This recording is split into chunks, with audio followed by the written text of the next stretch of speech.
Hello everyone and welcome to the Rivalry Cooldown. Now that you can actually hear us instead of just see us, we can really launch into everything. So here on the cooldown today, we've got 3 experts with us, and those of you familiar with the Dota scene might be rather familiar with the faces in front of you. So first up on the top, this way, there we go, we've got Greg Laird, formerly known as What Is Hip. He is the CEO of Thanks Cap. He's the CEO of Chaos, once known as Digital Chaos. They're now Chaos Esports Club. Recently signed a Dota team, participating in the Chongqing Major. We, of course, have Keeper of the Stats Nahaz himself, a cooldown regular. And then another new member, we have Capitalist joining us today. So welcome, everyone. Thank you for coming on the Rivalry Cooldown. Thanks for having us. Thanks. No problem.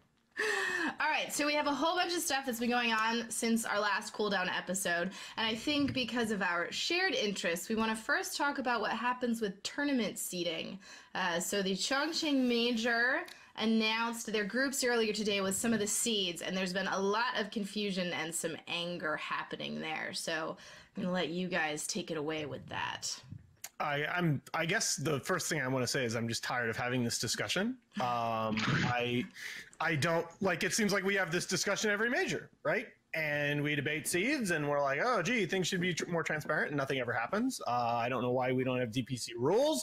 I don't know why we don't have guidelines for events doing their seedings, because this year especially, I think there are a lot of people that are still kind of sleeping on the fact that last year we had nine and a half majors, if you count the super major, and we had 2 of those majors over by the end of January, and 7.5 of them afterward. This year we have 2 majors over by the end of January, and there are only 3. So seeding at events like this, it matters a lot. And again, I'm not going to criticize StarLadder for this, because they're exactly as transparent as everybody else has been, which is not when the bar is so low. Problems?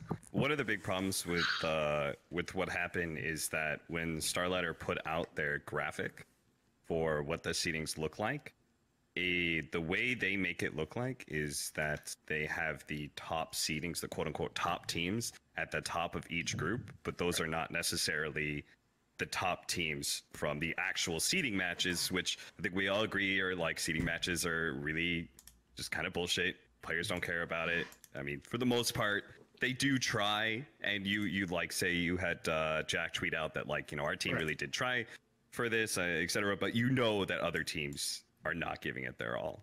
So those are already a problem to begin with. But they put out this graphic and everybody's just like, wait a minute, VP got second in their group. Why are they top of Group A? Now, Vlad did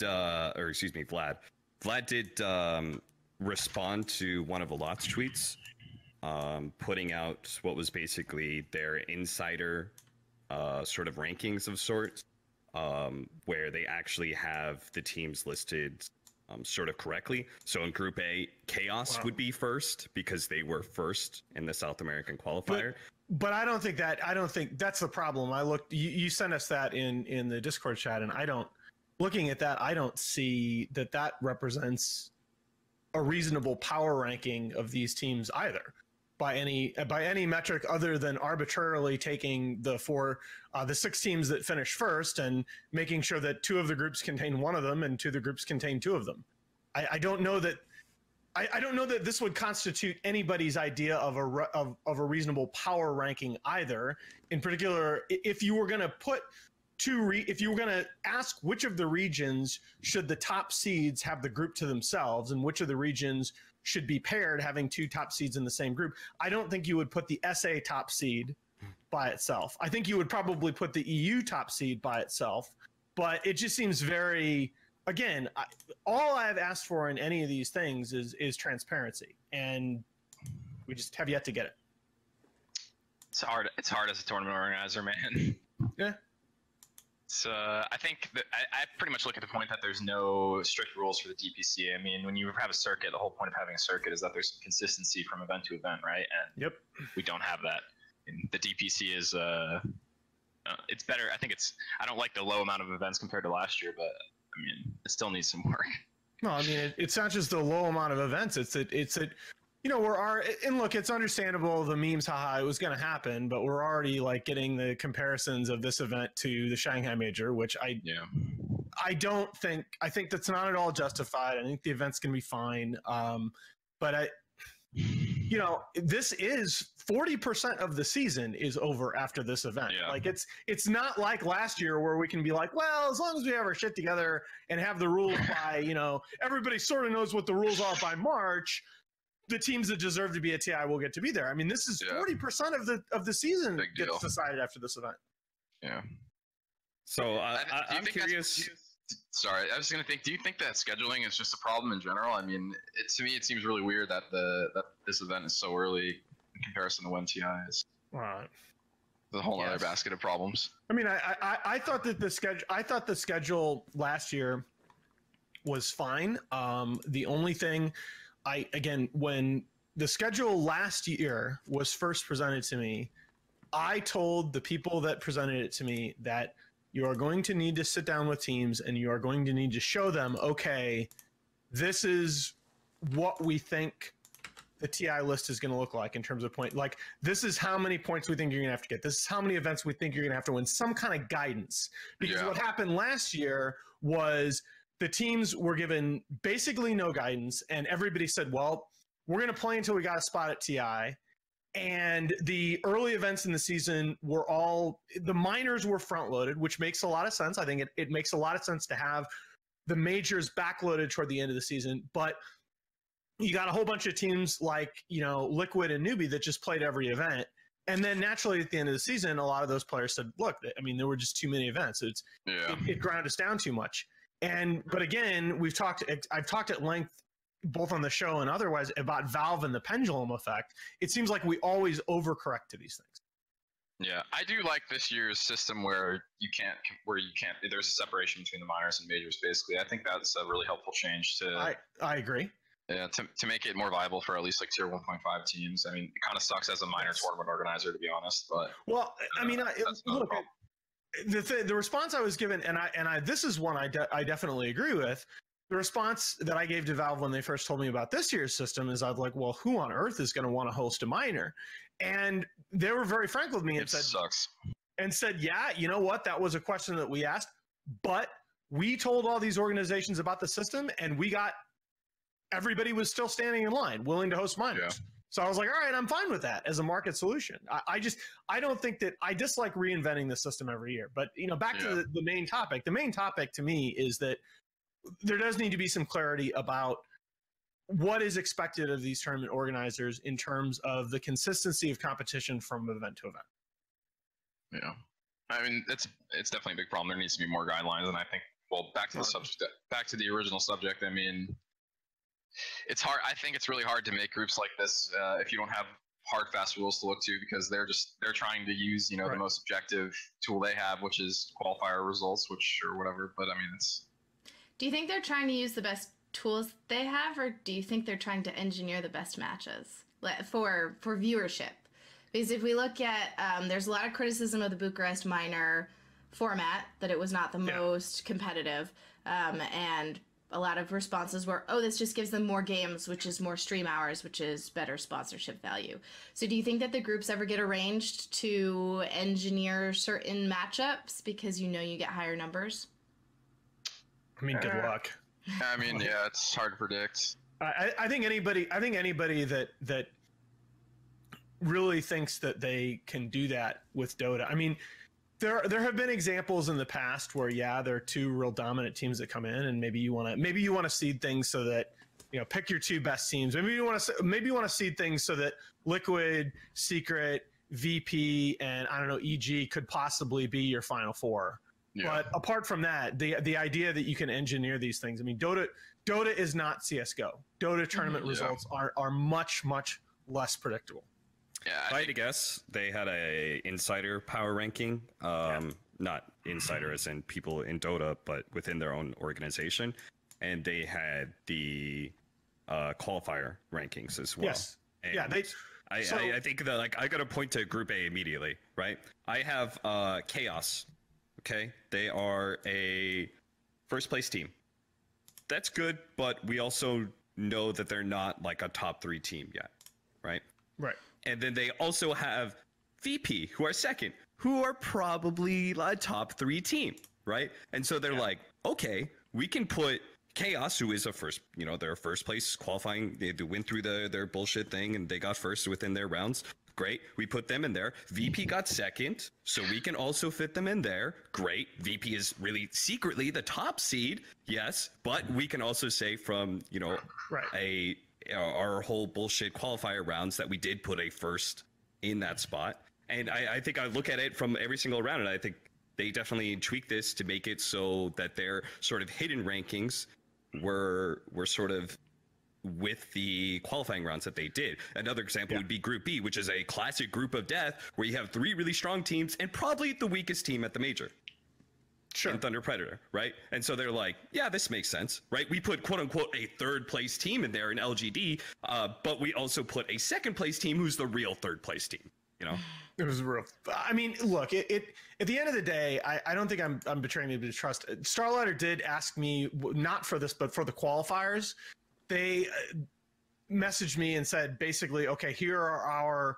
They were talking about not only which teams should be invited to the closed qualifiers, but how the teams should be grouped for the closed qualifiers. And they messaged me their internal power rankings of the various teams and said, you know, we grouped them based on this. Does it make sense? And I can tell you, like, their power rankings, at least at that time, made sense. They weren't like awful. So I think what Cap is saying is a reasonable hypothesis. Again, that's the problem that I continue to have, is that to us falls again and again the responsibility of looking at this and guessing, well, what could possibly justify? And this is the problem, right? That last year we had all this hubbub about the super major invites and about how teams were, you know, being invited and seeded into the super major, and PGL came out a couple weeks later, you know, in many ways after the Reddit drama had played itself out, and said, WTF, we just basically went by the top DPC teams as of the date where we had to send the invites out. And that's what is stupid to me, is that a lot of the drama comes from lack of clarity, and you get a lot of these dumbass conspiracy theories that get peddled for Reddit karma, right? And in the and some in the mainstream gaming press and occasionally mainstream press period are guilty of this as well, you know, peddling some of this shit to up click counts, when it really is people are just trying to be reasonable and doing the best they can, absent any guidance from Valve. So it sounds like to me you have a problem with the idea of, like, we just don't have enough information. But what do you, like, can you point to one of the groups and, like, can you interchange 2 of the teams, like, from the actual what actually happened, right, and how the groups fell out? Do you have a problem with them? No, I think. Do you think you should switch anything? I mean, I think I actually think you might want to switch. I don't know. I mean, that's enough for me. If you're not sure about it, then it sounds to me like at the end of the day, I don't think the groups are. I don't know. Maybe I'm. So my question is, why did we have seeding matches? Are we supposed to have seeding matches now? Is this a requirement now for DPC? No, I think seeding matches. Everybody wants to have seeding matches because presumably they're an extra online match between the 2 best teams. And honestly, like, this is a debate that people wanted to have with me last year about the 3rd place match at ESL 1 Katowice, where you saw, you know, Fnatic and Liquid just kind of go out there and have a good time. And I don't have a problem with it, as long as everybody understands that that's what's going on. If the teams, I mean, what does it hurt? Like running, Greg can tell you, man, like, running online events is freaking brutal. Yeah, sucks. Can't confirm. I mean, I mean, you only use stuff like that to add hours. I mean, I think that is right, but you kind of, like, I personally, at least as someone who has worked at a tournament organizer, am definitely sympathetic towards, like, making these events even, like, break even is very difficult right now. Yeah. So if you need to stretch for some extra hours, like, honestly, the team should be sympathetic, because, like, they're doubling their prize pool or whatever for you and getting like nothing out of it. And it's something that I emphasized all of last season that bears repeating is people are like, well, Valve's contributing to DPC. No, Valve is contributing to the prize pool. To the prize pool, yeah. They're not paying for the cost. These tournament organizers face exactly the same costs and incentives that they did before Valve stepped in. The only difference is that they now know what they have to make the prize pool be. I mean, the perfect example is like literally when you look at a summit event. Like the summit events to be a minor is strictly it just costs more money to be a minor because they're just putting up more prize pool, and then Valve puts up the same, more prize pool, but none of that money goes into their pocket. They're still running the same, still flying out the same people. They're, the prize pool literally just went up and they just had to pay more money. Well, and it's like, is there value in being part of the ecosystem where that's worth it? I mean, you kind of have to still, but what happened last year was so many events and tournament organizers didn't know about it happening. So say they only had $100,000 prize pool and they already sold all their sponsors. And then suddenly to be a minor, they've got to come up with another 50,000, and to be a major, they have to come up with another 400,000, and they've already signed exclusive partnerships. So I think a lot of tournament organizers took a hit last season so that they could prove to Valve they could do it. And then Valve turns around this season and says, by the way, third party, you can run your tournaments again. We're not going to have as many DPC. It 100%. I mean, I can tell you with certainty that not exactly in the way you described, but ESL plans events years in advance. I mean, they knew, like, I mean, you have to sell like a non-endemic sponsor like almost a year in advance, a lot of the time for like a really big, like if you're doing like a closing on 7-figure activation, like there's a lot of planning and a lot of approvals and stuff that you have to go through at big ass companies to get things like that approved. Right. So they have to work on these timelines that Well, we just had League of Legends just announced 2 big non-endemic sponsors. There's let's see, Greg pointed out to me the Shell sponsorship. The Shell thing is really cool. Yeah, and then that's the European. That's LEC. That's the LEC. European. Yeah. Same with the other one. And then the other one was Kia. Yeah, that's right, Kia Motors. Right, also with LEC. And when was it? So and a while back, there's a lot of car brands too. A while back, I think Mercedes acquired an interest in SK Gaming. Auto is a huge category right now. Yeah. And I think honestly, a lot of it. There's probably a presence that predates this, but I think you have to look at the success that Mercedes has had in partnership with ESL One. I think that for sure has come off so well for them in terms of the airtime that their products got at the events, in terms of the attention that the E-Class sedan memes got on Reddit. Like that's actually really valuable stuff for like a company like that. Like it's basically impossible to reach. That's why esports advertising is becoming so popular. How else do you reach like the young male demographic and the young male demographic that are a little bit older, like a Dota and CS audience? Those are like the exact customers you want to try to earn like a lifetime customer, because a lot of people, like I bought an Audi as like my first like real car, and I can definitely say I have like a pretty heavy attachment now to that brand. Like exactly right. You're making, I'm the same way with BMW. Yeah. And they're sure as hell not going to reach that audience by advertising on subscription cable right now. No. And so the other interesting thing about these sponsorships, I was doing some reading on actually on LinkedIn, where sometimes you can actually find valuable information that these sponsorships were all. So basically, the LEC has an exclusive partnership with Lagardère, which is like one of the largest sports agencies in Europe. So Lagardère are the ones that are actually selling these sponsorships. It's not like Riot employees. So I think it gives me a lot more hope that they'll be managed correctly, because there's an agency involved that has a very long track record. And they're also content links from the Coke deal correctly? No comment. It's an Atlanta-based company. Okay, I'm very defensive of Coke. But look, I like the fact that it's a little thing, but I like the fact that the Shell partnership, I mean, when it was announced, was immediately content linked. There's a segment like the Baron Power Play segment sponsored by Shell, and I think that's what if you've seen how sponsorship has evolved in mainstream sports, it's evolved from putting that company's name on a particular segment, on a particular court, on like it's gone from naming stadiums where your company name may or may not be shown on the actual broadcast, to here's a guaranteed segment that is going to be run during every game and every broadcast where your company, it's going to be this segment presented by your company. And I like that approach coming to esports. I think that's the kind of immediate guaranteed airtime that is going to have these sponsors looking right at that video content and saying, okay, your name could be here. Yeah.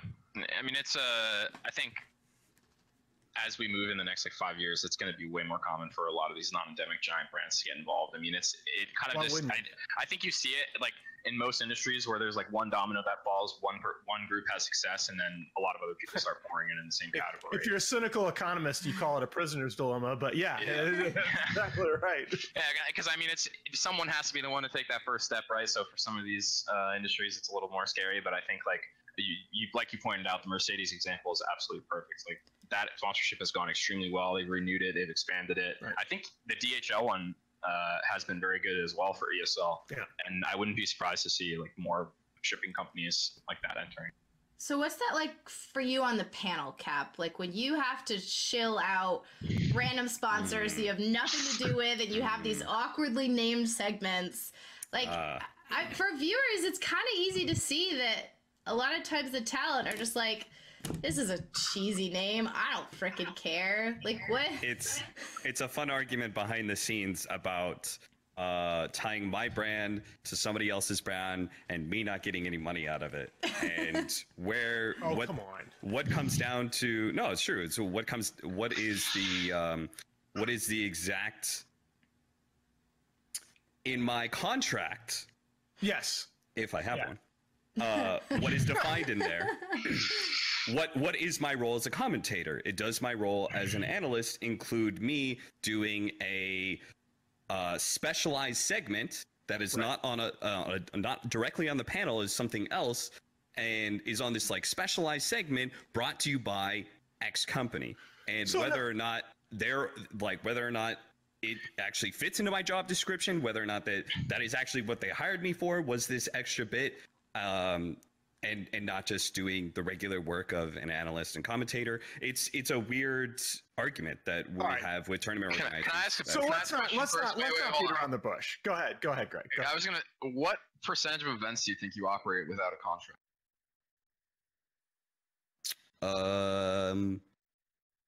Is it over 50? Yes. Heavily. Wow, yikes.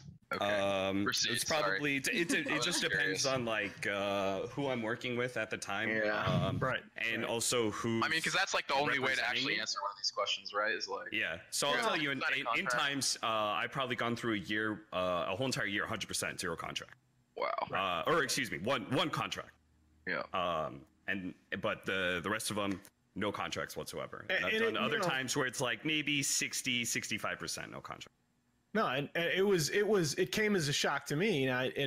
When I first started doing this was sort of a hobby, like a little second source of income. So I didn't really care, but yeah, it's a shock. And I'm going to stop beating around the bush here. That the example that I think Cap had in mind when he was saying that was there's been a Play Faster Vodafone segment for ESL, and Vodafone presents. And look, I think. I'm going to come at this from both sides because I actually have quite a bit of sympathy for where everybody's coming from. I think, you use a bit of common sense. And when, an analyst on a college basketball show presents here's the tale of the tape presented by State Farm or something, absolutely nobody takes that as that person on the broadcast endorsing State Farm. Okay. And I think I think our brand, our space is growing, the industry is growing, and some people that are on Twitter messaging us saying, "I can't believe you just said this company's name on the panel. They have grow up." Okay. Esports is going to use some of the same revenue models that's been used in traditional sports and other industries. That said, there were some of the talent last year for ESL that had a problem with the fact that the Vodafone segment was differentiated from the main broadcast. It was introduced as, here's the Vodafone Play Faster, and you were pretty clearly up there in your suit or whatever with Vodafone everywhere behind you. And that was something to me, and I told the people that asked me at the time that I felt ought to have been in an event contract. If you want to sell a sponsorship that is not integrated into the main broadcast, that is separate and introduced separately and has that one company's label all over that segment of the broadcast, I do think either separate talent need to be brought in for that, or it needs to be written into the main event contract, if any, somehow. It just comes down to trust and the general partnership that you have as talent with a tournament organizer. Is that like, I personally had a problem with that segment. I felt like we weren't really, and I thought that was totally reasonable, anything like that. But the very next event, ESL made sure to give us more of a heads up about what was going to be happening, what kind of sponsors things were going to be happening, and they gave us opportunity to do more sponsored stuff, which was the most amazing thing I've ever experienced from a tournament organizer. They're like, hey, here's some extra things you can do with sponsors. You can make some extra money. It'll mean longer days for you, but it's an opportunity that presents you. And I will fucking suck some ESL dick if they keep on doing that for me. Like, oh, baby, just keep on giving it to me. Like, if you give me the opportunity to make more money, absolutely. This is what I keep telling people about ESL, is that, ESL makes the occasional bad decision. Sometimes they make really bad decisions. I just want to say that I think when you look at companies like ESL and there's like occasionally a really bad decision, I think a lot of people don't understand how high the turnover is at some of these companies are, and how low experience a lot of the people running these projects are. Just because let me tell you, you're not making bank as like a low-level employee at ESL. You're getting paid like shit. So, I think that is it a problem that, that's a whole separate issue if their turnover is a problem, but like, a lot of those people just don't have a lot of experience for making decisions, which this is important. And this is why, like, feels like everything's thrown together at the last minute. It feels like this Vodafone thing was something that was it was something that they had done at a CSGO event before that. And I was told that they had a little bit more lead time there, and that they had people brought in specifically. The one for the Dota event, I was given the impression that it was all sort of, oh yeah, we're going to do this at the last minute, and that's how a lot of these esports events operate. It's not just talent that don't have contracts. Yeah, they might have signed the sponsorship. They might have signed that deal like a week before they did it the first time. They're like, well, shit, how are we going to fill this? We're going to use the talent that's there. I think what Cap's saying about them giving you opportunity to do extra work for like more money is like the fair way to do it. Because when you look at any of these like huge independent sponsorship activations, especially like one that has exclusive screen time, like the Vodafone one, those are big money activations. So you can spare a couple $1,000 to pay talent to do that. Because let's be frank, this is one thing if you want goodwill of your talent, I guess. I've ranted about this before. There's one of the big things is that as talent in esports, you don't necessarily have great opportunities to connect with sponsors unless you have your own personal stream. If you have your own personal stream, or in some cases, a big YouTube following, you can monetize your presence as a personality a little bit more effectively. But most talent don't necessarily have that. And there's some very big people I know that are talent across esports that have gone freelance and that have tried to reach out to sponsors. And it would shock you that they hadn't. Like, I've been like, what? Like, what sponsor wouldn't want to get on board with you? But it's not easy, because again, the people that are making a lot of these decisions end up getting made by a random person who happens to be in the office on Thursday afternoon.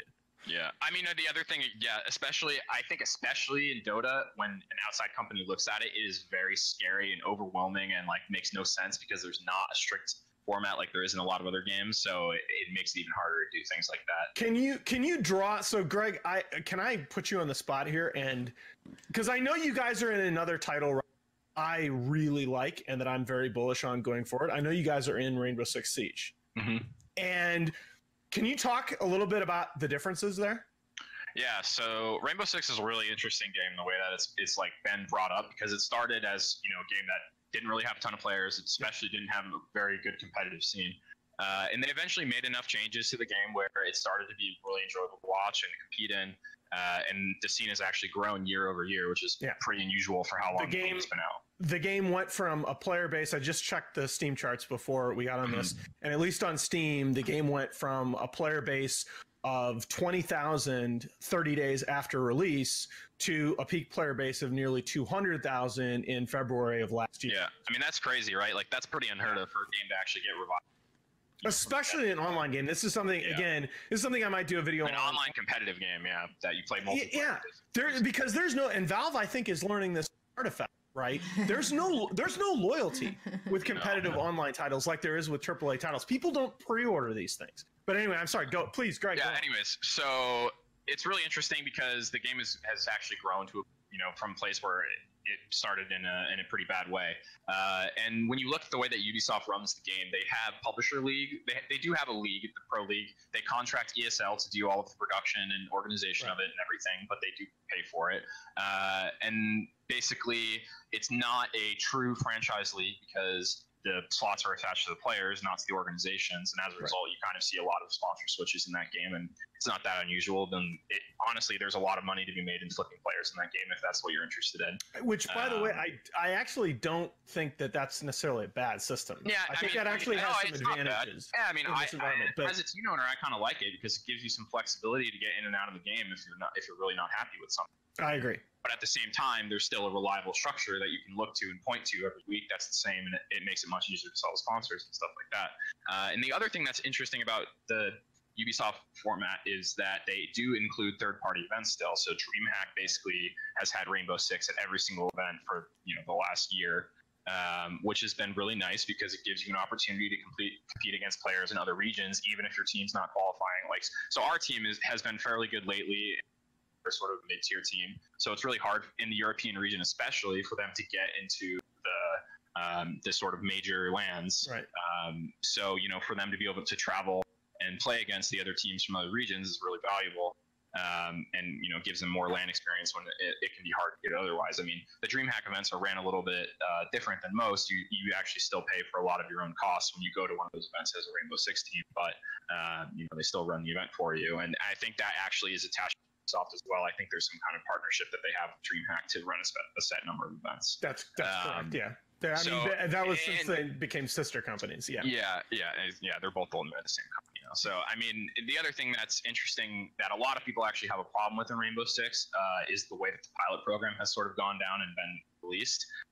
So like a good example is we've been in Rainbow Six a lot longer. Most of the teams in the pilot program, to be honest, we didn't get asked to be in the pilot program, but their eventual goal is to sort of wrap all the teams into it. Is it annoying for me that we're not in that? Yeah, it's a lost revenue stream. Personally, I just think Chaos Charm would look really freaking cool in Rainbow Six.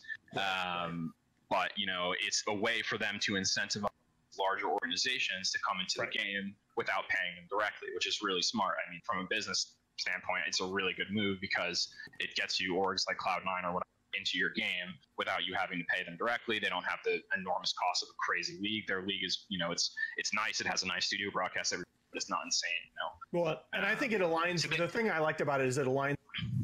Right. It gives. I think that system. Obviously, there are always incentive problems with any kind of monetary system that you might invent. But I think by and large, their system, while who gets the sort of first round of pilot invites can seem a little bit capricious, and it's not favoring the big orgs. It's a good way to incentivize people to come in, and they have their incentives are aligned correctly to grow their brand within the space and grow the profile of the game alongside it when they do get in. And there's every expectation that the brands that support the space will be added eventually. And I happen to, a lot of I focus on Siege. It just so happened that I gave a talk to Ubisoft in Montreal at the same time that the ESL guys were there. This was actually just after DreamHack last year, and proposing the system. And I thought they said all the right things in terms of that dev team, in terms of, look, we're not looking to be a certain size. We're not looking just to be big for the sake of being big. We're looking to be as big as we need to be to provide the best experience for our player base and for our pro players. And I think you can point to that as a success story. And part of it is that when ESL came in and they made these proposals to Ubi, they proposed an infrastructure for the entire ecosystem from the ground up. They proposed a path for how teams would start on their competitive journey, for how they would move up, and eventually the good players would end up in the top level of competition. And I think that's a very healthy thing. Yeah, well, the other thing that's great is it has relegation, right? I mean, I think you need to have relegation in these leagues. It drives. I agree. The fact that Overwatch League is just like a set number or whatever, same with League, it drives me crazy. It's like, when you're gonna charge franchise fees. Yeah, if you pay 50 million to play Overwatch League, I certainly hope your team doesn't get kicked out. For the record, I think you can have I think you can have a stable league structure without relegation, but I think it takes a lot more monitoring, it takes a lot more supply restriction, and it takes these individual franchises being very, it takes an established ecosystem.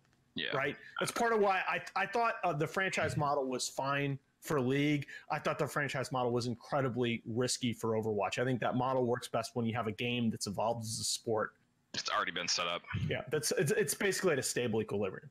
Anyway, League existed off third party for years before they turned it into Right. Yeah. So anyway, I mean, I personally think Siege is great. I mean, the viewership for the game is growing extremely quickly. I mean, it's very common now for the weekly broadcast to have 10 to 15,000 viewers, which is pretty good for a recurring segment. It doesn't really seem to matter what teams are playing. Some teams obviously draw more viewership, but the viewership is very steady. And it has presence in a lot. It has presence in regions. It's multi-regional. All the broadcasts seem to do well. It's huge in Brazil, which is a region that necessarily had great success in making inroads in. I like what let's cap though. Do you want to talk about what was the name of the game? Rainbow Six Siege is hold up. Rainbow Six. You say it's doing better than Artifact, right? Well, correct. Let's talk a little bit about Artifacts. Rainbow Six Siege casting. See if I can find myself a slot here somewhere. Dude, good luck. Yeah. Oh man. So I've been monitoring the Artifact player base. So it's peak players with the numbers are ugly right now. I'm gonna put it up on the stream for everybody so that they can see what Artifact looks like right now. But essentially it was a 60,000 peak, and then here it is for everyone. It was a 60,000 all-time peak, and then dropped down to like the 24-hour peak being 6,500 or so, and that was like January. Over God. Christmas break, basically. The current weekly average is like 2,500. Yeah. So when I took this screenshot on Steam yesterday, it was like 2,600 are playing with a 3,000 peak. Yeah, that's I mean, I'm curious actually, Cap. Why do you think the game has actually done so abysmal? I think the game is pretty fun. Oh yeah, I think it's a great game. I play it and stream it all the time. Do you think it's too complicated, or do you think it's just like the fact? The funniest thing to me is that this has been a game that Valve has released fastest for beta, and it feels way more beta than like you load the main menu and there's like one button to press. Like, how is this a game? Let's put it this way: if this game had been put out by a smaller indie company, of course we know Valve's a small indie company, but it's even smaller one than them, right? And it had been put out on like Steam Greenlight or something, the hype about this game would just be everywhere. People would be saying, this game's amazing, just wait until they fully finish it, it's gonna be awesome. I think Valve learned a pretty heavy lesson in the fact that there needs to be these sort of like the basics of a game can be strong and everything, but you really need to have some sort of progression system. You need something that keeps I think the lack of casuals wanting to play all the time. That keeps them coming back. How long were you in the beta, Cap? You were in the beta from pretty early on, right? I was in the beta really early on, but I pretty much didn't play until after TI, just because I was focused on Dota and stuff. Okay, so you weren't like one of those people like that were like playing. No, I was playing like a shit ton after TI, but I can tell you right now I have 636 hours on it. So yeah, I mean that was my main concern with Artifact, as we've talked about in the show, that everybody that I talked to that was in the beta from super early on that was playing was like, I mean, man, this is an awesome game. The strategic complexity is insane. And the question I would always ask them is, okay, well, what's going to be the actual economic model? Like, how are people going to interface with the game? What's the what's the reward for playing? Where's the pay features? What's going to be paywalled, whatnot? And people were just always like, I mean, in beta, you had access to Reddit hasn't told us yet. Yeah, that's the thing. It was clear to me that they had they had what they thought was a great product in terms of a great game, and by all accounts is a great game. And even what little I played around with myself is a great game, but people don't have brand loyalty for competitive online titles in the same way that they do for AAA titles. There are no, I mean, you're not going to see legions of people pre-ordering. You're not going to see, people aren't going to play a competitive multiplayer game. First of all, if it's not a good game, which Artifact is, but second of all, if there's not a feeling of reward for playing and a feeling of progression and a clear path forward. Like, why am all competitive multiplayer games are a grind. Mm-hmm. They just are. Valve also isn't Blizzard. Blizzard can release Heroes of the Storm. They can release Overwatch. Wow. They can. I mean, Overwatch had a pretty big hype to it. People just loved it because it's a Blizzard game. And no, but I don't like that. I don't think that's true. Overwatch had a very you logged into Overwatch for the first time. Mm-hmm. And it was like, I mean, I was in the beta and I remember playing the game on release, and it was like, oh man, I'm getting all these cosmetics. There's gonna be a rank. There was eventually. motivation to go back to playing the game. Right. It was immediately apparent. Why am I going to continue playing this game with Artifact? And that's the thing that again, even on an ongoing basis, Valve is continuing to err on the side of making the game strategically and from a gameplay perspective the best it can be. But I am really not convinced about long-term viability with this decision to continually rebalance cards, because so much of the value that Magic the Gathering and the Hearthstone and other card game players have come to expect is tied up in the idea of collecting these high-value cards as time goes on. I am not sure how that portion of the hardcore community is going to respond to that when the first big, huge rounds of balance changes start to come.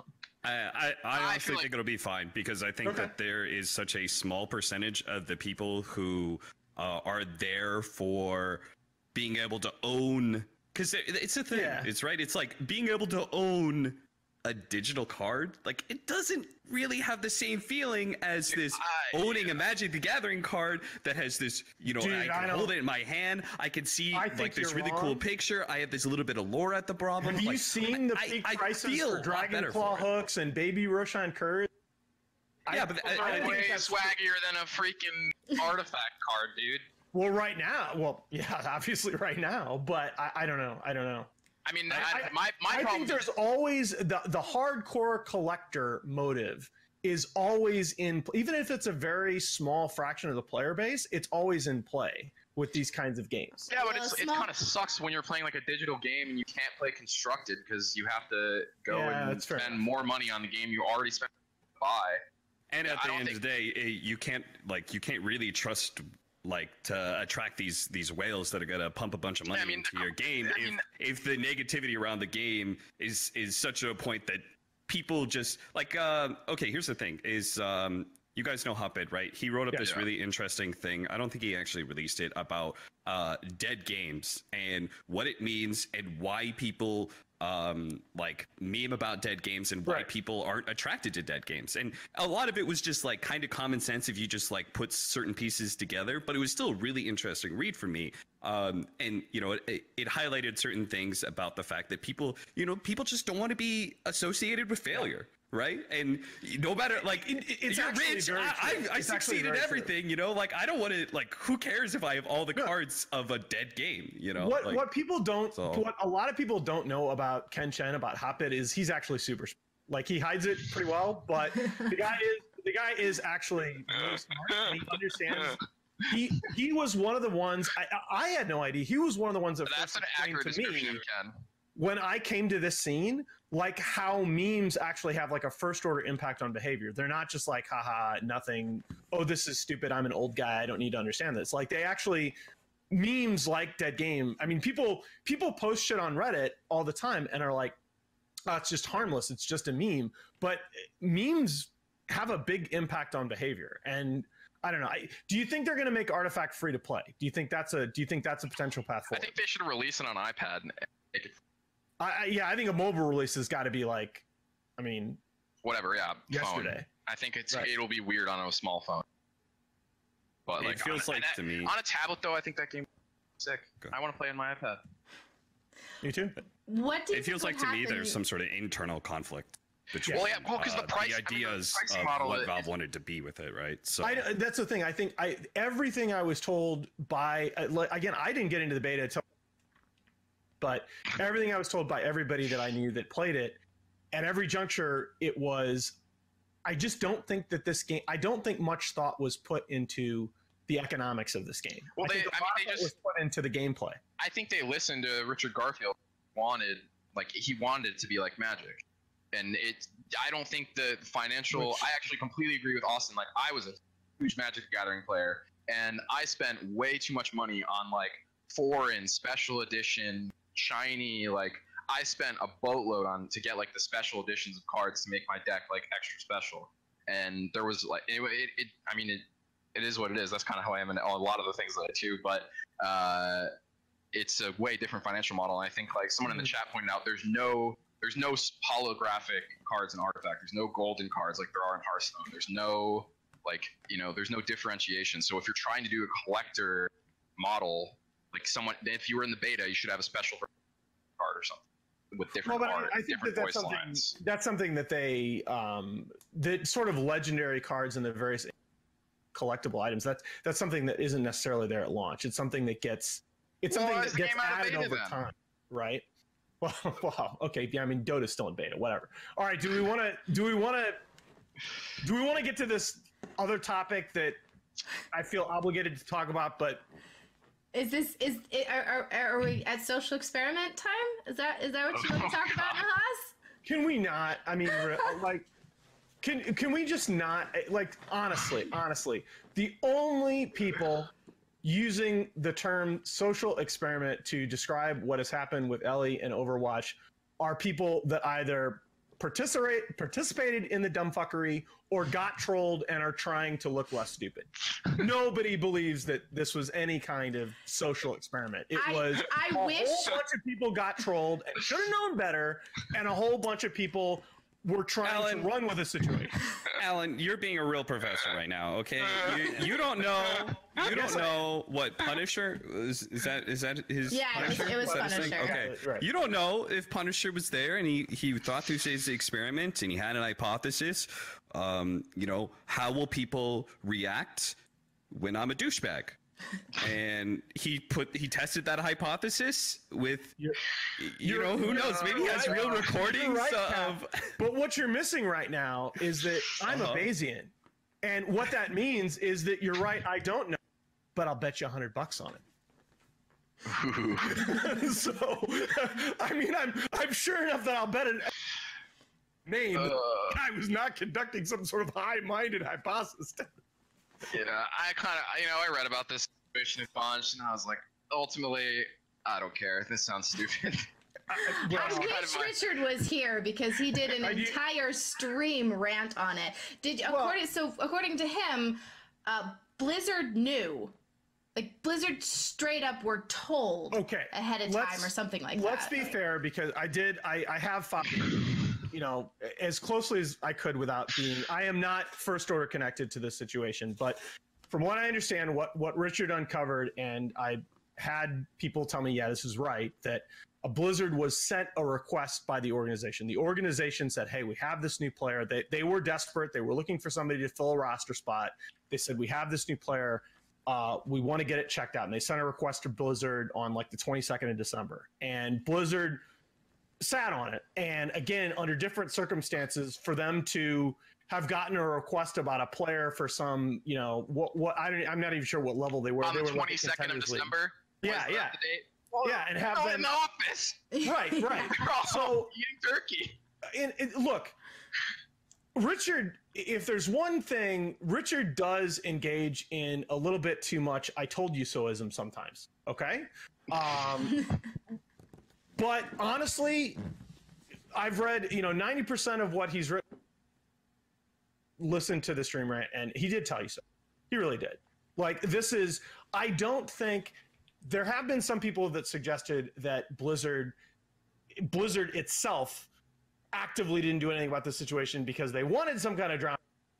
I think that's unfounded. I don't think this is in anybody's best interest. I don't think anybody at Blizzard would have knowingly created this situation. No, it's a horror. It's actually embarrassing. Yeah. Of course they didn't do it on purpose. No, that's the most ridiculous thing I've ever heard. The reason I bring that up is because everything else that Richard has written on the topic, and I think the mainstream gaming outlets that ran with these stories about how this proves that there's sexism in esports, which there is.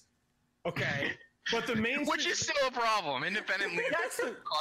But no, that's the problem, and that's the reason I think so many people are pissed off, including me, is that there is a legitimate problem with a representation of women in esports. There is a legitimate problem with toxicity, particularly toxicity directed toward women in a lot of these esports communities. And for this to be the fucking time that they choose to come out and here's the showcase of all this, and then for it to just end up being a complete clusterfuck is just it's in nobody's best interest. It sets back a lot of people who are out there fighting. It feels like one of those incidents where it's like, well, isn't exactly representative when we were going to talk about this problem, but I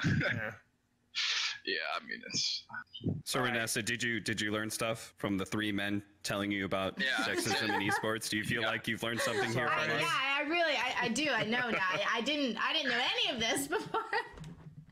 No, I mean, that's one of my favorite tweets during the whole situation. I can't remember if it was Slasher or Richard or Sir Scoots or someone, but they said, again, social experiment, making fun of it. They said, remember that it took multiple people to pull this off. This wasn't just Punisher. Women helped him do this. And that is where I draw a serious issue. But so that bothers you? I mean, the whole thing bothers me immensely. But how someone thought that was a way to fix the problem? They thought that was the way to be heard? It's one 17-year-old that didn't know any better and probably didn't give a shit. Like, there's a long Slasher tweet of a bunch of different women that reached out to him and were talking about it. Yeah, I mean, I'd have to go back and read it specifically, but it was like a 20 tweet long thing, but it sounded like there were several women, whether it was Punisher, like specifically with the Ellie thing, or just Punisher at pubs in general to try and troll people, that this wasn't... I read that as well. That he had done this before in pubs. That basically have a woman on a dummy account with a mic and him actually playing. That he had done this to kind of troll people, and that this was just an extension of kept escalating. I think it probably just escalated way further. It probably started as them just trolling around in pubs, and then I mean, how much around Overwatch League. How much of the dumb shit that has happened in esports has basically been that everybody it was for the lulz, for the memes, until somebody took it a little. It was for the lulz until it went to. So I have a question. Did Punisher doesn't have a team, right? No, so he was annoyed. He's a top 500 player. Yeah, he was annoyed that he wasn't getting picked up, and so one of the things was, if I were a woman, I'd get picked up instantly. I believe was one of the theories about why he did it, was he wanted to prove that by has he actually said that? Or is I don't know if he said that. That was I don't remember where I read it, but that was just a thought put out there. Okay, fun topic then. Do you guys think it was sexism that she got picked up? I actually maybe probably. Let's just put this out there. There is a huge incentive, and I think anybody with half a brain understands this. The first organization that has a successful female player competing on a big stage in esports is going to benefit from that tremendously, financially and otherwise. Well, have you been following this whole situation with Goddess and they left C9? Tell me about this. Okay, so one of the players for a long time that was on the East Coast, and eventually the team got bought by Cloud9, was Goddess, who's a female pro. She was the captain of the team, and eventually it sounds like basically the players wanted to kick her off the team, and as soon as they wanted to do that, Cloud9 just sold it, and they just bought the team like months ago. But as soon as Goddess was gone for Siege, Rainbow Six. Oh, okay. So as soon as the players wanted to pick the female player, Cloud9 sold the team to another organization. Player. So they just wanted to be like. They're like, oh, we don't have a girl anymore. Player. Well, I mean, in more, do you think they initially signed the team? Not because they want to be in Siege, because they just exited the game immediately. And what happened in Overwatch with Gregory? It's possible they flipped the slot for more money too. I mean, you don't know what the values are on. And it's when the thing. Gregory popped it's a up fine in line. Overwatch. Yeah. Well, there was. She was like one of the best tanks. I can't remember the tank she mained. Zarya, I think. She was like one of the absolute best, and she wasn't getting picked up by any teams. Yeah, and this was first season Overwatch. Everyone was furious. They're like, you're not picking her up because she's a woman. And was this a player from China? Yeah. The player that eventually briefly. Korean? She plays for Shanghai Dragons, or she got picked up by Shanghai Dragons. Signed by Shanghai Dragons. But there were other people who were like, no, we don't want her because people are just gonna think it's a publicity stunt.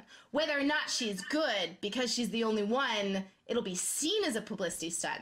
So just like Cloud9, maybe they were flipping the spot for money, but because there's a female captain, it looks like a publicity stunt. You don't know. Then the org comes off looking bad. I just think that there's people talk about this as with everything else as if it's some kind of black and white issue. There is a fine line, right? I mean, it is a fact that the first organization to have a successful female player at major international LAN events is going to be a huge benefit to them. It's also going to that organization had better have good PR people. Like those two things are just both true. And in an ideal world, would an organization pick a team because they had a female player on it? Absolutely not. Is that something that I can see happening? But if you're looking at two teams, yeah, it's like, but if you're looking at two, one has a female pro, you're like, well, I want the team with female pro. I mean, and because I think you're not wrong that if you are the organization that you have a female player to really compete at a top level, you're going to get a lot of like true fans, like really significant. Like you're gonna get a lot of fans. You're gonna get a lot of sponsors. I mean, there is going to be a Danica Patrick in esports, and that is going to happen soon. Yeah, and the people that are behind that player are going to be very glad that they were. But it's also going to be a fucking circus. Yeah. Well, there was it wheel wreck while whistling? Or was it the like Jiao Chinese team? Whichever one that was newbie. Whatever one that Cyclops was casting. Oh yeah, that was new. Who's the girl? Is this the girl? Can I have I think her that was number? like Axe. Oh come on, that's Cyclops. Yeah. That's his brand, man. He was far out of line even for him. He absolutely was. But I think that situation again. You had somebody from a very different, without excusing that particular cast was fucking atrocious. Okay, pardon my language. But I think he knows that now. I think everything I understand was that Blaze contacted him immediately after the first game, that he was he was horrified. He was very receptive to the feedback of, look, this behavior is offending a lot of people. Again, I have this problem all the time, okay? I don't want to excuse that kind of behavior, all right? We all need to do better. At the same time, that shit is going to happen in esports. It's a growing pain that's going to happen in the industry, and we all need to focus less on crucifying the person that happens to be the perpetrator when it occurs than making sure that it doesn't continue to occur. Well, that's what, when you said whatever team doesn't need to have a good PR department, that was what made me think of it. Because you have to be able to look at a situation like that.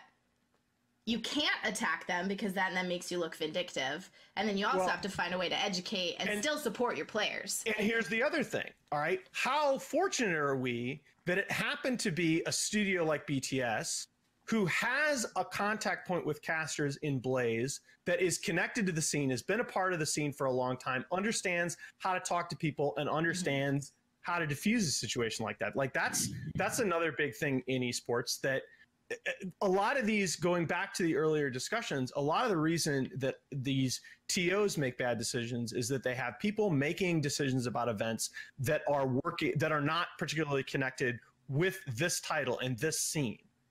And it's whoever It's happens like to be ex-employee, Thursday. project manager working on X League has never touched Dota in his life. Right. That's why there is something to be said for grassroots tournaments. Yeah, and they definitely handle the situations better than the Overwatch situation was handled. Well, look, it's I am in full agreement with Richard that the people that we ought to be kicking repeatedly in the groin after this situation are the press outlets that ran with this as some kind of referendum on women in esports. That's inexcusable. Like Renessa, I'm going to shut up now because you know more about this than I do, and I don't know why I'm talking. You're allowed to have an opinion. Alan, are you mansplaining? To have an opinion. I am mansplaining. I'm a dead man. That isn't. No. I don't think that's I hope not.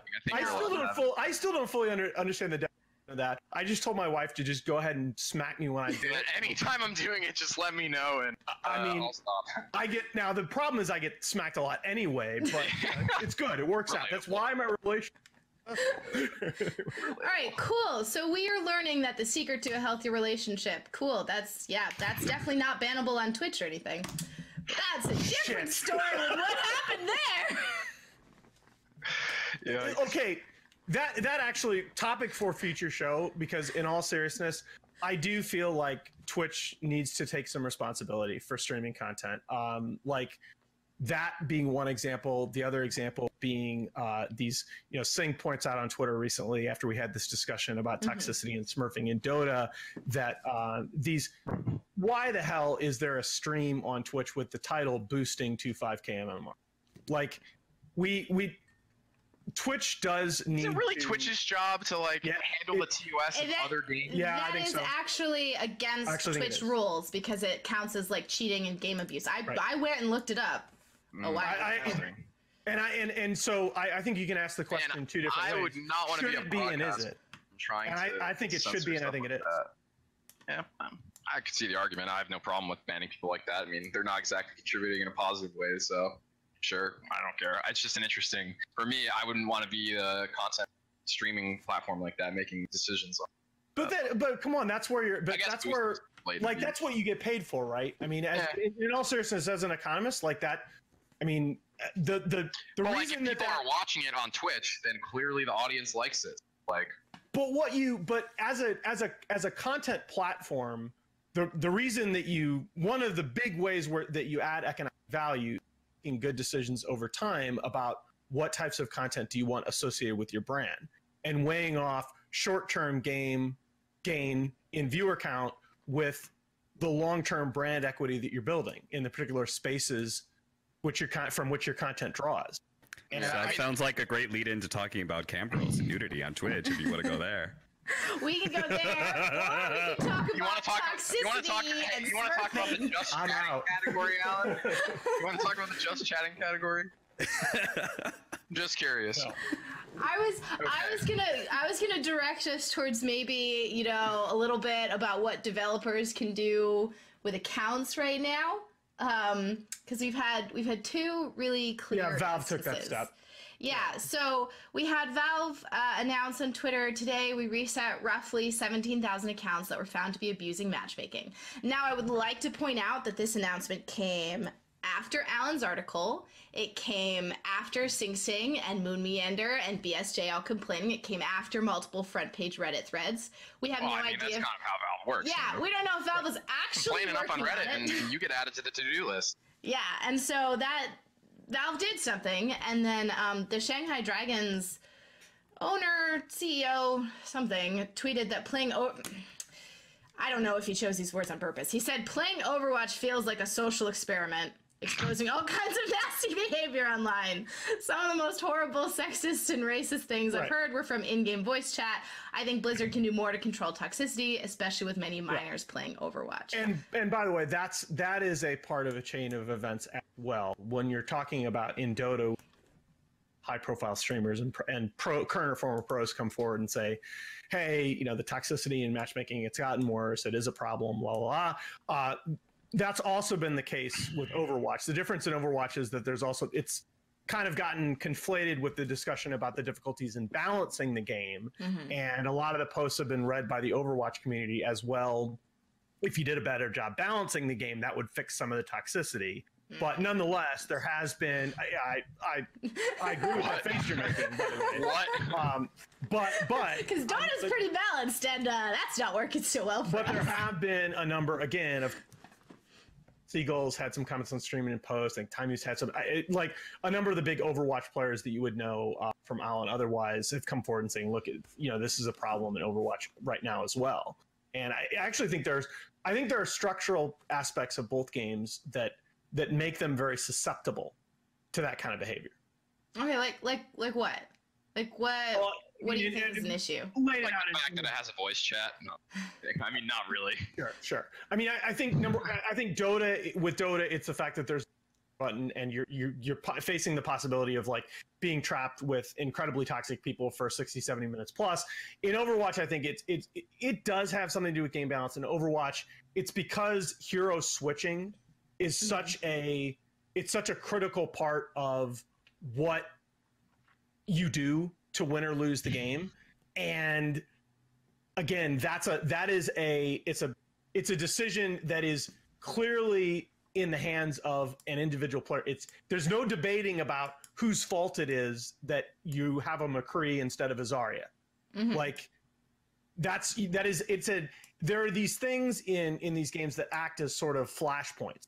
How can I, Dunning-Kruger effect, confirmation bias, etc. How can I shift the blame for the fact that we're losing from feeling bad about myself to placing that blame on somebody else, which is a psychological impulse imperative that all of us have, right? Overwatch, it's very easy to blame that teammate who's not switching heroes because that's something that's in the moment. It's very simple that you can point to. Okay, so Cap is easily the highest MMR of all of us here. Oh, yeah. Got the Earthshaker spam going for you. Okay, so from all the pros, we see them complaining about high MMR and that people figured out how to dodge the 6-month ban. So what did you see happen when Valve introduced 6-month bans and then like over the past few months now that people have sort of gotten over that? Has the playing experience changed at all? Did that do anything? I don't think so. At least not for my MMR pool. For whatever reason, it feels like anyway that at the highest MMR pool there are repeat actors who just keep on showing up, who keep on feeding games all the time, and it feels like you can't really get away from them. They just are always there. I don't know the ins and outs of the system. I myself have never been. No, take that back. I was in low priority once. That was for leaving 2 games in a week, and that was because I had scrims.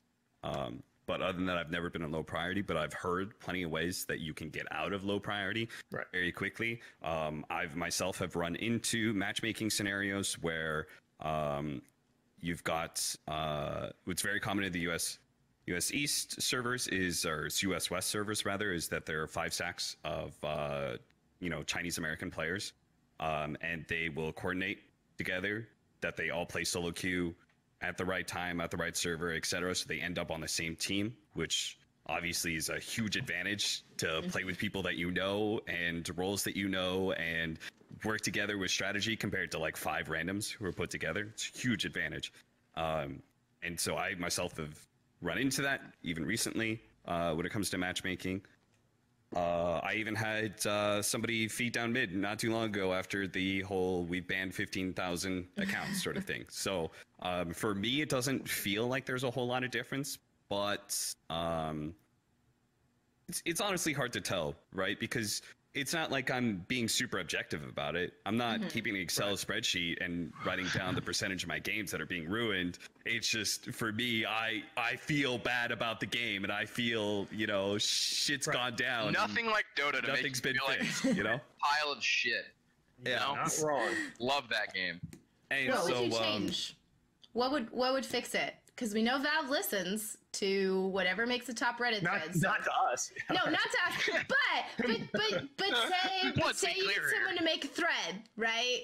You get a thread, you say, oh yeah, I totally heard Cap say this would be a great idea, and I agree, and it goes front page. Okay, so I think one of the biggest things that Valve can do is something that they've already done, is not banning 15,000 accounts, but saying they banned 15,000 accounts. Right. I think that is actually really big, because I think the combination of both Dota as well as Artifact, you see that a culture of negativity hurts people's view on a game. Yep. And that they go into it with that mindset, and then all of a sudden they think because the support didn't buy both wards, he's being a piece of shit and he's throwing the game, and and they just get this bias in themselves that says that every 50% of my games are covered by levers, boosters, or smurfs, and I'm like, there's no goddamn way that's true. There's no way that you're actually encountering that, but it feels that way because you feel like there's nothing being done. So if Valve could make it even more tangible, like I'll tell you, one of the best feelings in Dota 2 has been there for a while. We've taken action. The report button. Yeah, it's we've taken action against some asshole. When I get 2 of those in a row after I come back from a game and I see that pop up and I hit okay and there's another one pop up there, I'm like, oh, got him, But at the highest level matchmaking, the problem is that you see the same people. So when I see somebody that I know is a continual piece of shit and feeds down mid, then I know like somehow he's skirted around the system. All right, but that's not the norm for everybody, right? It's most people operate in a much larger pool, so all they need is something very tangible that makes them feel like something is happening when bad behavior is going down. That's the question, because so 2 things that you said that I want to respond to.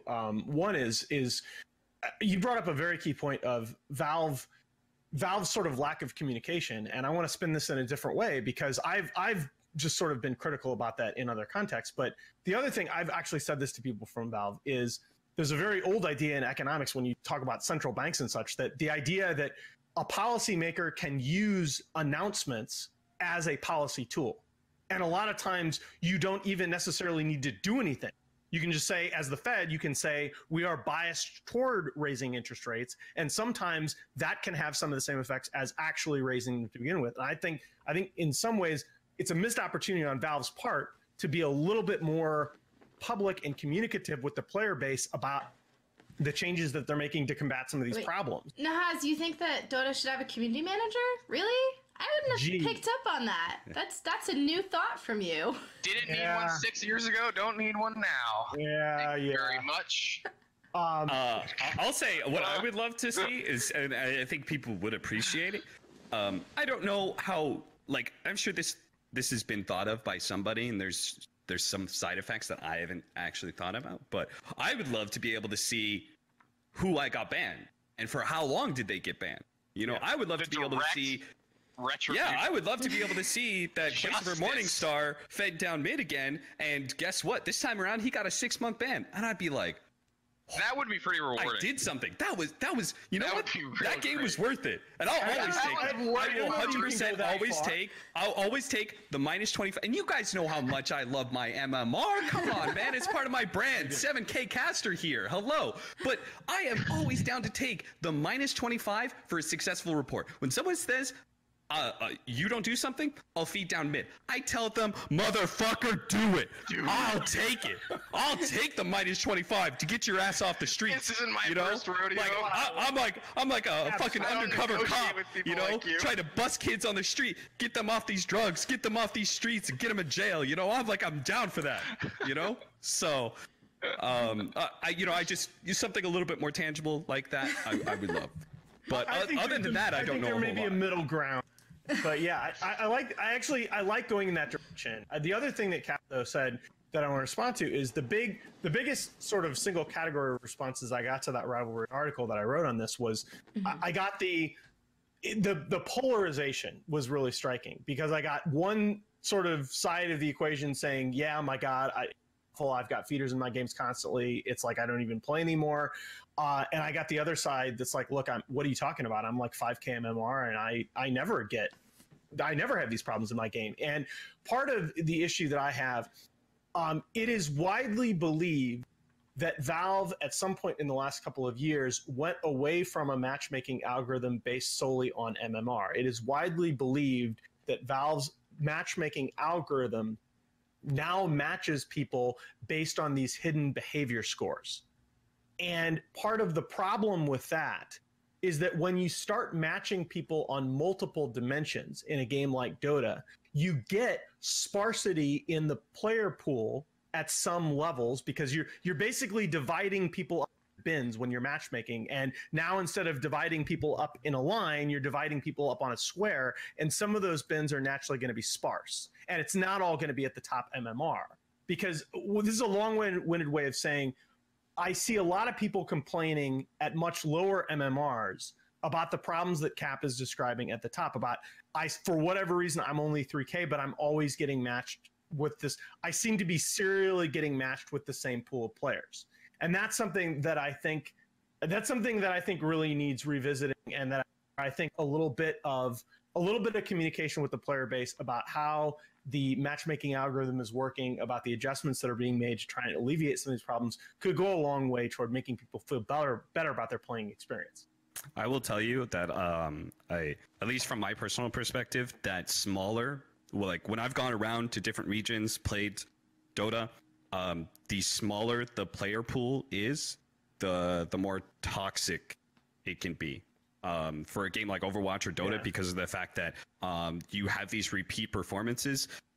With it, the worst performance always stands out, you know? Right. Like I'll always remember, you know, Claystopher Morningstar feeding down mid, and I won't remember the games that we've won where Claystopher Morningstar has carried, you know? Like I won't remember those games, because I remember being livid at that piece of shit throwing the game for no reason. And again, that's human psychology. Like everybody has that. And this is, again, my problem with introducing sort of these auxiliary variables that are playing a part in the matchmaking algorithm, is that you make it more likely that you make a big region like NA or Europe into effectively a lot of smaller sub-regions, because you're classifying people on things other than MMR. And there's also the time that you play, which, like it or not, most of us that have schedules tend to play at certain times, and that becomes a third classifier in addition to the first two. And the curse of dimensionality kicks in pretty quickly. Yeah, I very aggressively mute people. Sorry. I'm incredibly aggressive about muting, and I will unmute everyone at the start of the game and then remute them at the end, unless they prove me wrong. But because of that, it is very easy to tell who I have played with before. Yeah. I almost never queue into a team that doesn't at least already have 3 people muted across the 10 players for me. Which is really, that's the thing. That claim is very widespread in terms of the people that have responded to me and I've corresponded with about that article. And that seems really odd. I'm hearing consistently, I'm in a huge bin. Like, I'm a very common MMR. And that happens. And I think you're right. I think time of day does have a huge thing to play on that. And then you also, something else interesting you see happen is during school breaks, the toxicity is worse, because it's a lot of people that aren't playing as much who come back to play and are not as good. So that's another fun one. Which is why, I mean, I think, first of all, I think the thing that we haven't talked about as much, which I think is relevant to this discussion, is MMR reset. I think MMR resets help the problem tremendously, because they mean, you don't have these people that basically have an account at 4K from 3 years ago and come back and play a game, and it's a really bad scene. I have a question for you. Do you think that MMR resets are better? Do you like MMR decay better? I like MMR resets because I think I like MMR. I like MMR hard reset. My argument for that is largely on psychological grounds. Have you ever played a lot of CSGO? The decay in that game is rough. I think for most people, it can actually be, as a game developer decision. I think MMR resets, especially seasons, which a lot of the games are going to now, it can actually be a powerful incentive to play more. Yeah. Right? Because I want to get to X MMR by Y date. Whereas I think decay is just like, it feels like you're being penalized for being out of town for a week, which nobody likes. Yeah. That's exactly how it felt in CS. You wouldn't play CS for like a month and a half, and you come back and you're 5 ranks lower, and you're like, are you kidding me? And you play like 3 games, and you're pretty mediocre for games like 1 and 2, and then game 3 you get like 30 kills because you know how to play Counter-Strike, and it's just like, okay, well now if I want to play a competitive ranked again, I have to grind for. And then everybody else has to deal with playing against you when you're significantly below your skill level. Yeah, not that it's not fun, just 30 bombing Counter-Strike, but another small note, I would love it if people are notified when they are muted. I think that would be good. That would be good. But then you can't mess with people and tell them you muted them, but not actually mute them. That's a person. For the overall toxic, listen, I've had people go at it, and then I've had some guy just like keep on going at it nonstop. Yeah. And I know the other guy's muted, and I'm just like, dude, the rest of us, shut up, let's put it this way. I only mute people as like a marker of like you're a feeder or you're like really bad or something like that. I actually don't mute for any toxicity within the game. You can call me the biggest piece of shit in the world, and I'm like, okay, but what's our next move, right? Because I think communication is important in our game, right? So for me, it's only a marker, right? And I want this guy to know that he's been muted, so he'll just stop talking so much, so the rest of us can get along with him. You know, like that's what I want. That's funny. Because that's kind of interesting, because then it's like one player, you get a message, player is muted you, you're like, that guy is like done with this argument, so we can just move on. Like, how many times have you gotten into an argument with somebody who was in an argument with someone else? Yeah. And it was probably in part because they had an argument with someone else. I remember plenty of times where I see 2 people get into an argument. I'm sitting there thinking in my head, this other guy is right, but this guy just keeps on going on about it. And now he's thinking it, like he's talking about like, now he's going to feed down mid, GG, it's over. And I tell him to, you know, in so many words to man up. It's like being trapped in a small room with somebody that got on in an argument on a cell phone with somebody else, and that other person comes up, and the person continues yelling in their cell phone, and you can't get out of the room with them. It's just like now you're in an argument with him because you've told him to just shut the hell up and play the game, you know, and like I don't know. I think that would help. All right. So Cap's solutions are let people know when they're muted, and Valve to give us fake news that they've done things even if they haven't necessarily. Well, no, I don't think it should. I mean, obviously, no. I think real news would be more effective. Fake news will suffice. The effects that I was mentioning work only if there's credibility. But I do think more regular communication from Valve with the player base about steps that are being taken would help a lot, right? I mean, Cap's right. The part of some of the biggest positive feedback you get in Dota is that box that comes up that says we've taken action against somebody that you previously reported. Someone who has wronged me has been punished, and there's better than that feeling in the entire world. I mean, I don't disagree. Trust me. I mean, I'm on the same boat. Right. Dota is a grinder's game. Okay, Dota is a game that obsessives play. Okay, so in that case, the sheer volume of what we do is, you know, if you take one game away from me, in return, I get to ban somebody. Oh, it's worth it. It's sweet. I mean, I'll take all the way down to 5K if necessary. Like, Alan, you want to play together in solo queue? I'm down. If I can ban as many people as I can. If you could ban me.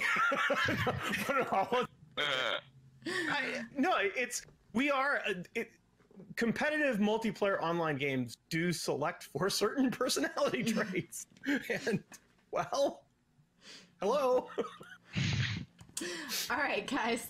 So the way that we've ended the last cooldowns is talking about what stories we're following or what we're looking at. But with the way this show went, and with it recently being the holidays and New Year's resolutions everywhere, I want to say, what would be your wish for change? Like, if you could force a developer, a company, a game to have a resolution that they execute in 2019, what would you want to see them execute on?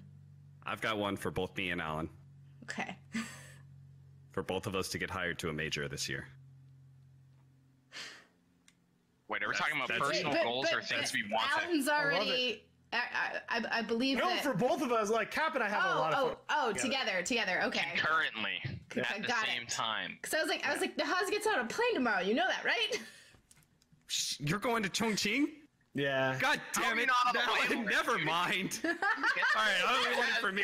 Can I get invited to a major? Oh, come on. No, this had nothing to do with concurrently. In fact, it would be better if we were hired for different majors. But you know, like, God damn. All right. Yikes. I see All right, so Nahaz's New Year's hope is that nobody hires Cap in retribution so that he can see the punishment and feel better. We've recently taken action because we reported. Oh, goodness. All right. Well, I think what I would like to see is for Valve to do their $1 million artifact tournament. I'd like them to hold firm on that promise and see what happens with it. So that would be mine, is I want Valve to actually take that step with artifact. And then I kind of want to see it fail. I mean, I think I made my resolutions pretty clear already. Excuse me? What the hell? I think Artifact's going to take a very long time. I think they made a lot of stupid choices, and I would like Valve to learn from that. But it's nothing that you said there is game in a long time that actually gives me the same feeling as like Magic, and I'm very hopeful that in the long run that more people that play Magic will switch over. I think they need that's the thing. I think they need to run it. I think they need the publicity, and I think they need all of the Reddit threads and the feedback and the hate to make the game good. I think I get where you're going. Valve is historically a very obstinate company, and it takes. They will change in response to negative feedback, but it generally takes a spectacular level of negative feedback. So I want the Shanghai Major version of Artifact. That said, I will not join that particular train. I think that a failure on that level could very easily do irreparable damage to the title. I want to see Artifact succeed because from what I've seen of it, it's awesome. From a number of people that I respect that play it a lot more than I do say that it's just a wonderful strategic game. I'd love to have worked on it at some point because the failure of Artifact so far that I see is in economic, not in gameplay. I completely agree. I guess my resolution would be I hope the pilot program gets expanded considerably as quickly as possible because I think it's kind of like an artificial. Well, it depends on your opinion, I guess, but it seems like kind of an artificial scarcity. They haven't just included more teams. I don't know. It's a good revenue model. There's a lot of upside. There's not a lot of downside. I guess you could argue that if you add too many teams, it dilutes it, but I think that, there's more than enough players playing that game now. All right. So Rainbow that game that game just needs another, I think, it needs more consideration for revenue for teams is my only, real complaint about it. Sure. But it's, I love it. It's a great game. All right, Cap, are you amending yours or you? No, I mean, mine are already clear. Right? I just want some tangibility for reports. Also, get hired for a major. Also, our Artifact, which I know it's pretty obvious, but I think it's pretty obvious that what Valve did with Artifact and the recent patches, which is like a little Band-Aid to put over the boo-boo. Right. It was like, oh, here's a progression system that's actually pretty garbage. It's obvious that they just put it in real quickly and they're gonna do more. I just hope that they continue to put in more progression stuff and more stuff to incentivize people to play the game because I do think it's a really great game. I play it regularly on stream and I don't even like playing it on stream so much because so many people come in and tell me it's a dead game. And or they like Artifact and they ask me questions about what do you think about Artifact's future? And I don't care. I'm just playing a game. I don't really care if it's dead. Okay, I just enjoy the game. But I'm also not a hater like you. So no. I want to see it do well. I just use a hater. Well, I just personally believe Valve needs a kick in the butt. Everyone's got to own their hate. All right, I'm a hater in Dota. Use a hater in Artifact. It's okay. I think Cap said something that wasn't really all that far from that sentiment, right? I mean, there do need to be changes made. I want DPC rules. All right. Alan wants a Dota community manager and more rules. Cap wants a lot of things. Cap community manager. Imagine the world we would live in if. I'm gonna fill in. You cut out there, but I lip read. Imagine the world we live in if Valve had a community manager. All right. Well, I think that's a great ending point here, gentlemen. Imagine the world we would live in if Valve communicated. Thank you for joining us on the Rivalry Cooldown. And so again, everybody, our guests, Greg Laird, formerly known as What Is Hip, the star of Gerg Live, Nahaz, keeper of the stats and capitalist, 7K MMR Dota caster, soon to be artifact extraordinaire. Hired him for all your events, including parties. Thank you for joining us. Thank you for watching the Rivalry Cooldown. We'll see you guys on the next one.